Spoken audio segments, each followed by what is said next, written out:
Let's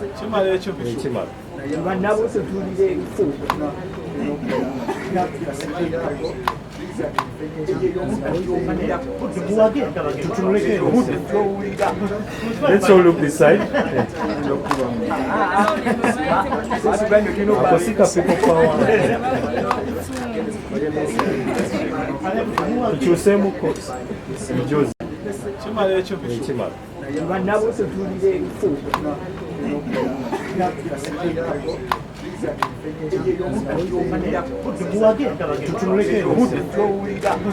Let's all look this side.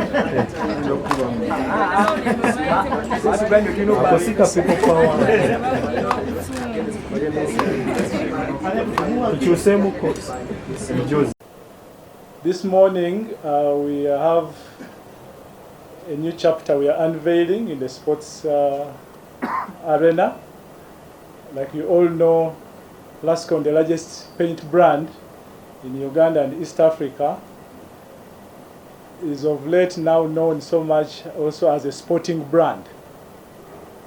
We stretch from many sports disciplines: cricket, netball, rugby, and we're also already doing a lot in football.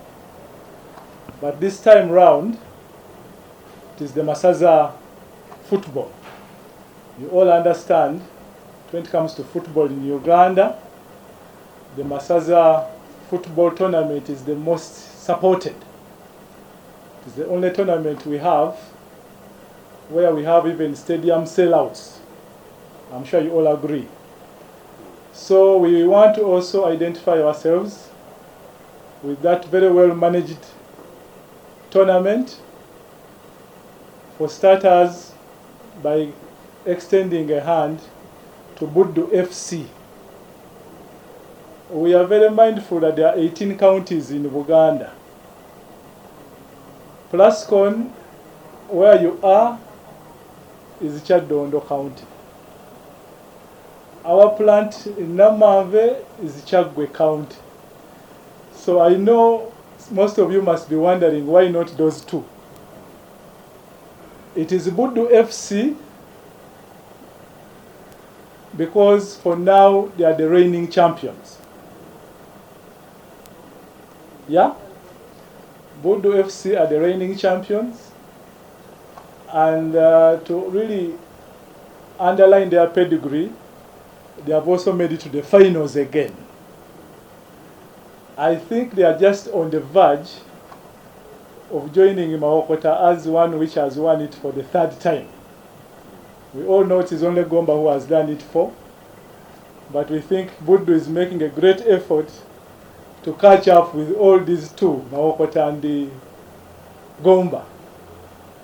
We believe that with this support we are going to extend towards BUDDU, which is very timely when they are about to go into the finals again. They shouldn't have any reason not to make it as champions for the third time. Because today we are unveiling a package of $20,000 to BUDDU. $10,000 are going to be in cash, and the other $10,000 will be promoting the brand of the BUDDU Saza Football Club, the many activities that are geared towards managing that brand. So we are very confident that this is going to galvanize the efforts of those who have been running this club since 2004 to even do much better. Apart from them being reigning champions, we must also underscore the match they have done recently. I think a little bit more than all the other counties. We are a brand that believes in sustainability. Wherever you appear to be an entity that also doesn't only look at today, but you work for the future, we always tend to identify with you. All of you are seeing Budduefunye here with us. I think he must be arguably the MVP of the tournament. Budduefunye has done very well, and informed he's now joining the URA Football Club.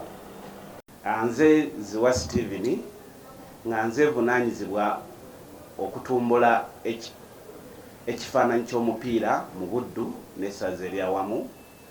Tulina essanyu lingi okubeera nti olunaku olwaleero ekirooto kye tumaze ebbanga ddene nga tulwanirira tuleka tutandise okukikwatako, kubanga ffe ogwaffe tulabika nga tuli tugukoze bulungi, naye ng'ekirungo ekibadde kibulamu be bano bannaffe makampuni amanene okujja tukwatizaako mu mulimu guno, kubanga mukimanyi bulungi guno omulimu si gwaffe gwokka, ng'oggyeko ekiragiro Ssaabasajja kye yatuwa ekyokukumaakuma abantu be n'okubagatta wamu n'okutumbula ebitone. Tulina n'omulimu omunene ogw'okulaba nga tufunira Abannayuganda emirimu. Abaana bangi abafunye emirimu, abafunye ssente mu kapiira, ate n'ebitone bingi bitutumbudde. Ng'oggyeko ekyo ate ne bw'ogenda ku ttiimu yaffe ey'eggwanga ate ne Super League eyaffe, naffe tulina kye tutaddeko ng'essaza lya Buddu okulaba nga tuzimba abo abatuweesa ekitiibwa, si wano wokka ate n'ebweru w'eggwanga. Tulowooza nti mu mukago guno gwe tusse olwaleero ne Plascon ate tujja kugenda wala, kubanga olumu tubadde tufunamu okunafu wano na wali olw'embeera y'ebyensimbi. Buddu kino kyetuuseeko olwaleero tukyagaliza n'amasaza amalala natte kyekola bwekozi.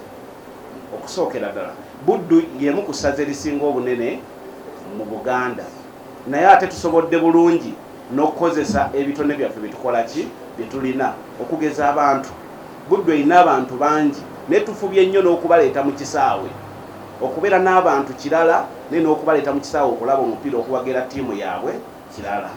So mmanyi tujja kgenda mu maaso, naye njagala okwongera okwebaza ennyo Plascon Paint okukkiriza n'ejja n'ebeera ekitundu ku ffe. Mmanyi ffe nabo bajja kufunamu, naye ate n'eggwanga lyonna okutwaliza awamu lijja kufunamu nnyo. Mwasuze mutya mwena mwena, amanya gange nze Budduefunye era nga ndi musambi ku ssaza ly'e Buddu. Okusookera ddala neebaza aba Plascon okubanga bagenda batuteekamu ssente era nga kya kitiibwa nnyo. Nze nsuubira okuba enkolagana yaffe ne Plascon egenda tuyambira ddala okubeera motivated ku finals, era nga nsuubiza abantu bonna ne bannabuddu saako ne bano basponsa betufunye buwanguzi kwolwo olunaku ekikopo tugenda kireeta, tetujja baswaza. Bagamba ziri defending champion yali awangudde, mulina okuwa ebyafaayo bikyuke.